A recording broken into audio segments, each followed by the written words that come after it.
Thousand Autumns, is a Meng Xi Shi novel. This is an audiobook made by fans for other fans. Disclaimer. The main couple of the story is made up of two men. If you don't like it, don't listen. Thank you.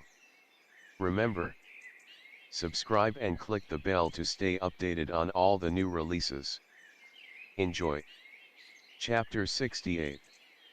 They were fighting against the enemies together in the ancient city of Ruoqiang, but that was only because they had common enemies. After they were back on the ground, Chen Gong and his two subordinates might not have any advantage over Shen Qiao at the moment, but they held the biggest secret against him. Not only did Wushi not die under the attack of 5 top masters, but Shen Qiao even rescued him. If this information was known to others, the 5 great powers that besieged Wushi surely would not leave the matter like this, and Shen Qiao, who would be alone at that time, might not be able to fight against that many people. Even though Chen Gong hinted that he would not leak their whereabouts, Shen Qiao could not easily believe in him again. Therefore, he would naturally take precautions in everything he did so as to avoid making the same mistake twice. To get back to Tuyuhan from their current place, they must first pass through the small town they rested at last time, but Shen Qiao did not want to meet Chen Gong again, so he did not stay at an inn in the town but instead asked to stay a few days at a household outside town. The financial situation of this household was even worse than Bona's. They did not even have lamb soup and could only offer oil pancakes. Neither were there many empty rooms. In the end, they only managed to vacate one. You said before that jade sistunk has miraculous effects on external injuries. Since you took so many jade sistunks, isn't there the possibility that your head wound can fully recover? Wushi took out a jade sistunk from his sleeve and passed it to Shen Qiao. This is for you.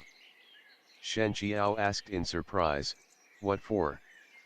Wushi said, you were also scratched by the monkeys in the underground palace at Ruoqiang, weren't you? The amount of juice each jade sistunk has is limited, and its effect is just so-so. They're not as good as the fruits. Shen Qiao took the jade sistunks. He suddenly asked, you are Yan, not Xia Ling, right? After a moment of silence, Wushi said, how did you know? Shen Qiao shook his head, you talk too much. Xia Ling barely says a word in a whole day. Also, from what I know of Wushi, he is a person that will never treat himself poorly, not even a bit.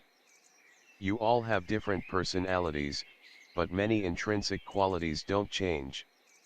During the few days we've spent at Bona's house, Xia Ling would never touch oil pancakes if there was lamb soup. Even if there were only oil pancakes, Xia Ling would just silently force himself to not eat it.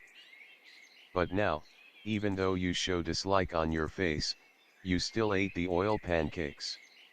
Wushi chuckled, Ah Qiao, I didn't know you paid so much attention to every one of our moves.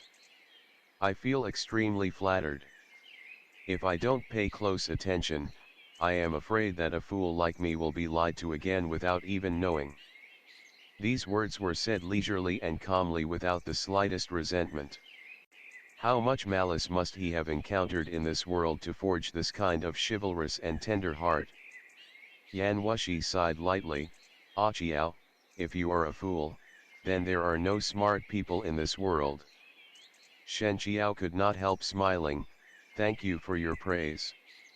Wushi asked in a sweet voice, do you like me or Xia Ling more?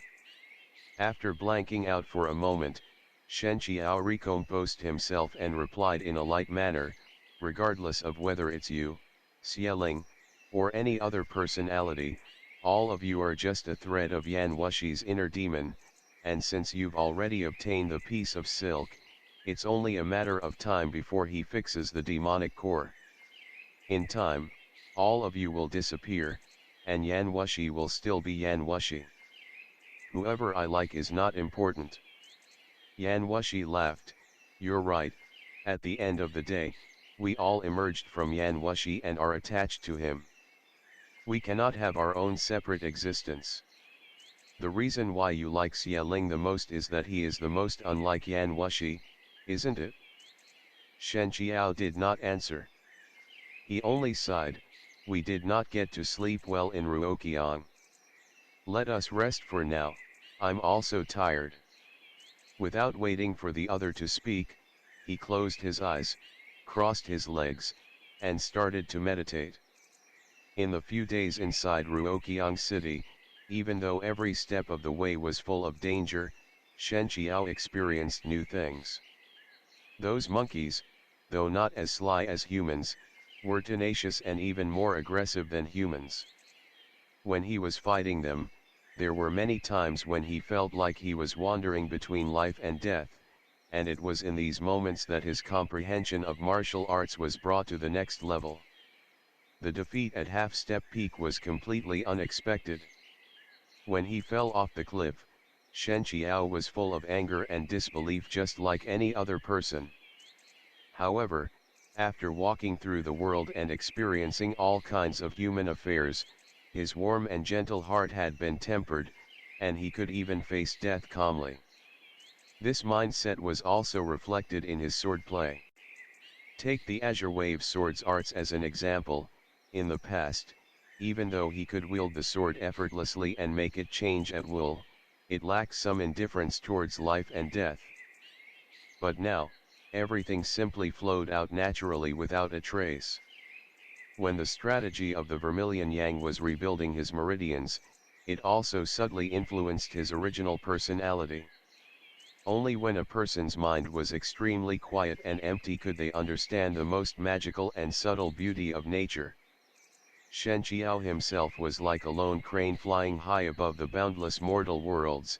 Even though heaven's way was merciless and unfeeling, he was the only one who had attained it. From the perspective of an outsider, his temperament looked more and more light and otherworldly. Even in ordinary Daoist gowns, he looked more like an immortal than anyone else. For Shen Qiao himself, this kind of realization had brought him into a mysterious state, one that was half conscious and half dreamlike. He was in darkness, yet he was able to feel everything around him: the households that were asleep, the cold moon outside the window, the dogs sleeping next to the fences, the light breeze brushing over the branches, and even the Yan Wushi in this room. Shen Qiao suddenly opened his eyes. The person who was supposed to fall asleep was staring at him with wide-open eyes. Shen Qiao asked with some uncertainty, "Is it Xie Ling?" Yan Wushi confirmed it. He did not even blink his eyes. Shen Qiao asked, "How come it's you?" Yan Wushi said, "I wanted to come out, so I did." These words sounded a little strange, but Shen Qiao actually understood them. The other person meant that because of its overly strong obsessiveness, the personality Xie Ling was able to temporarily take control over the body. Concise and comprehensive, with occasional pauses between words, these were indeed Xie Ling's style. Shen Qiao said, "I should thank you for turning around and bringing me out when we were in Ruoqiang. It was just that when we came out, you had already switched to Yan, so I waited till now to say it." Yan Wushi said, "No need." Nevertheless, his eyes were still looking at Shen Qiao. Without the unstable temperament, without the cold and distant teasing, Xie Ling's personality became more clear-cut. To Shen Qiao, if Yan Wushi was Xie Ling from the start, many incidents would not have happened. But there were no what-ifs in life. Yan Wushi was still Yan Wushi. Xie Ling was part of Yan Wushi, but Yan Wushi would never be Xie Ling. Shen Qiao said, "In the past, when I was practicing the strategy of the Vermilion Yang on Mount Xuandu, I always felt like I was looking at a beauty through a silk curtain. I know she is beautiful, but I can't see her clearly, nor can I do anything about it. Until I lost all my martial arts during the battle against Sang Jing Xing, I finally understood what it meant to desperately fight for one's life. Starting everything over was actually the way to make the greatest use of the strategy of the vermilion yang. However, giving up everything is easier said than done. For people like Douyinshan and Duan Yang, even if they know that the book can rebuild their meridians, do you think they would be willing to abandon their years of cultivation and start over? Yan Wushi did not say anything. Shen Qiao also did not need him to answer. He laughed and then said, I don't need their answers to know that few people are willing to do so. Not to mention others, even me, before I lost all my martial arts, I would also have scruples in making such a decision. But with so much worry in one's mind, even if they could force themselves to have their martial arts taken away, they would not be able to master the strategy of the vermilion yang. To put it in a Buddhist verse, one must put down his own life and death before he can let go of everything and achieve great peace. But the demonic core and Daoist core are fundamentally different. You didn't lose your martial arts either. You only need to fix the flaws, and it surely will be a lot easier than what I faced at the time. Yan Wushi said, why, are you saying, these? Shen Qiao said, you once said that only opponents who are on the same level as you can have the right to be seen as your equal. I didn't have that right in the past. Even today, I still cannot compare with you at that time. With your capability, fixing the flaws in your demonic core is just a matter of time, and you will fully recover your martial arts sooner or later. What I said just now was what I understood and experienced while I was practicing the strategy of the vermilion yang. I hope they will benefit you. As a martial artist, I am also looking forward to having a square battle with you one day. Yan Wushi said, I am. Xieling. Shen Qiao said, I know. I'm certain that not only you, but all your other personalities can also hear these words. Yan Wushi looked at him without saying anything.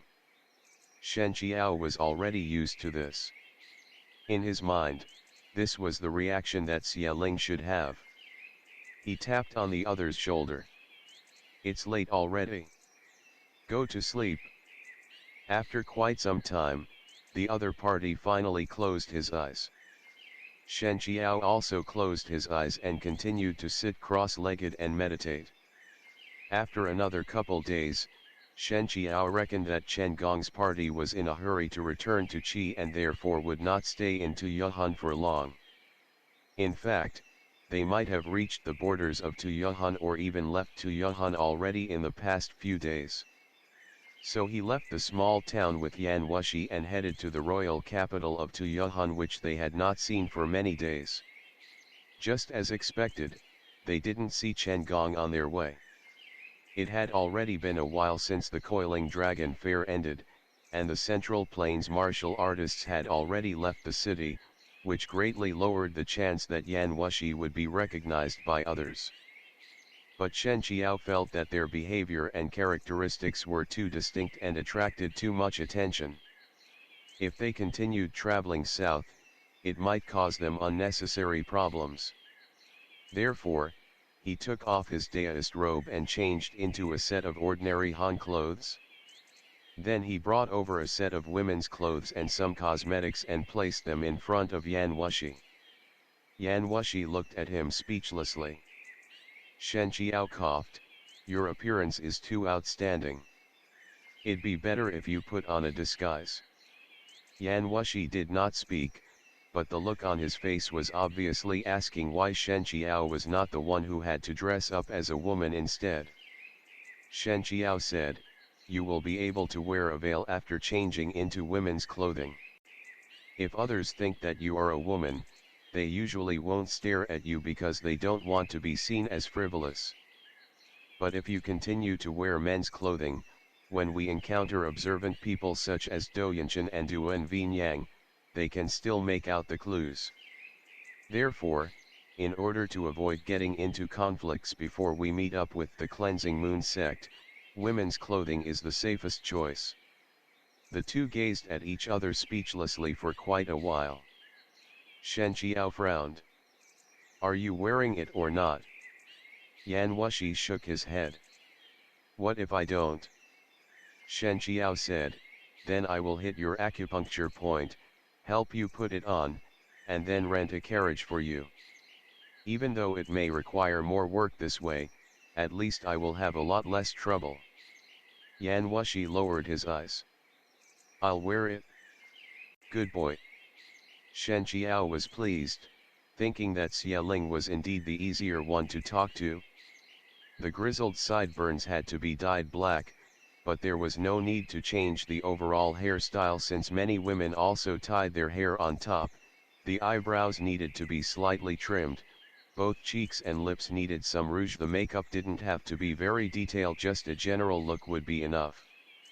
Even though the body figure still looked quite strange, Wushi's expression was also stiff and gloomy. There was still some handsomeness in his overall features which could be seen as a different kind of appeal. Upon seeing how tense he was, Shen Qiao laughed. "Don't be scared. Whenever I see portraits at Mount Xuandu, I was the one who always did the touch ups. Drawing portraits and doing makeup shouldn't be that different." After everything was done, he stood up and looked at Wushi from head to toe. Then he nodded. "Not bad. Do you want to take a look at yourself in the mirror?" The other party expressed no interest in looking into the mirror at all and straightforwardly put on the veil. Out of sight, out of mind. End of the chapter. Stay tuned for more BL.